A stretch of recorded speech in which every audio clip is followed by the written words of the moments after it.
Good afternoon, ladies and gentlemen. Okay, let me start by saying something about the opposition momentum. 2011 was a watershed general election. For the first time in 2 decades, PAP lost a GRC. And we were very hopeful because there was a massive swing. We got 39.9% of the votes. And we were hoping that this momentum could be carried on to 2015. Unfortunately, this momentum was dented by one main factor, the death of founding PM Lee Kuan Yew on 23rd March 2015. And SG50 and all the steps the ruling party had taken to make sure they win back the 10% drop in votes. So the momentum was lost because of one key event, and they capitalized on that key event plus what they did in repairing the damage. Already the cracks were showing in the PAP way back in 2011. The fact that Dr. Tan Cheng Bock decided to contest in the PE against his colleague Dr. Tony Tan was a big sign. 2015's result, if you analyze deeply, carefully, you have to take it with a pinch of salt because it's colored by Mr. Lee's death. And actually, frankly speaking, in spite of that, opposition still could get 30%. In spite of that. Why do I say in spite of that? What is the best score for the PAP? 80%. Why do I say that? When an unknown lawyer, M. Guru, walked into Tanjong Pagar in 1984, he could get 20%, close to 20% of votes. When a Mr. Leong, another unknown, walked into Teck Ghee was then a single member constituency against Mr. Lee Hsien Loong, he could still get close to 20% of votes. So I take that as a benchmark. There will always be 20% against the PAP. So if you think carefully, Mr. Lee's death, if there was a massive outpour of grief which we saw, if you use that as a benchmark, it should be 20% versus 80%. The fact that it wasn't 20-80 but 30-70 show that at least we could still maintain that 30% and not drop to 20%. Unfortunately for Sing First, we came into the scene too late. Within a year, we had to contest in the election. Many people did not know us, right? So we were actually scoring polling from 20 to 22%. So already crack was showing in 2011. But because of Lee Kuan Yew's death, momentum was lost. We got to repair that momentum. How do we repair the momentum? One method is to publish books like this from people who participated in the GE, how they felt about their participation, so that we want to attract young people to come on board. And that's one reason for joining politics way back in 2011 or taking part in politics in 2011 and 2015. In fact, I categorically said many times, if there are enough young people in 2015, I would like to take a back seat and act as a mentor to the young politicians. A few came, but because of parental pressure, opted out. And that is part of the culture of opposition politics in Singapore. And it saddened me that parents are still living in fear. And books like this, we hope to dispel that fear. I always say we are a first world economic nation, but a third world political nation. First world economics, third world politics. And I always say that's a negative legacy of Lee Kuan Yew. He created such a wonderful nation, economically speaking, but there's so much fear politically in us when we take part in politics. And I was very happy this morning when I saw Lee Wei Ling's Facebook.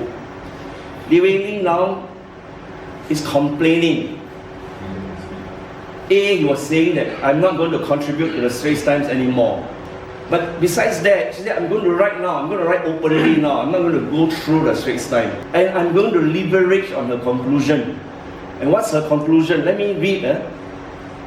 For the cynics who complain that Pa is referring to her father Lee Kuan Yew, restricted freedom of speech, you are wrong. You see, a lot of damage control now going on. Now trying to say Lee Kuan Yew never restricted freedom of speech. And then next statement, if your statement is accurate, comma, F-I-N-E, fine. So what does it mean? You want to attack, you must be objective. You want to attack, your figures must be right. You want to attack, you must attack clearly. And that's why Peng An is saying we're going to come out with a few more books addressing housing, transport, education, so that we attack objectively. I happened to come across this book just now on the bookshelf. It's about GE 2015. I glanced through, hoping to see what I can get from this book. And lo and behold, I read one line says, like most page 255, like most opposition party in Singapore, the Singaporean first lack charismatic leadership, attractive candidate, resources, grassroots organization, and mass activities. It is as if we are on a level playing field. It is as if it's so easy to form political parties and go walk about and meet the people's session in proper offices. You know how difficult it was? How difficult even to get someone to bring the brochure, your pamphlets.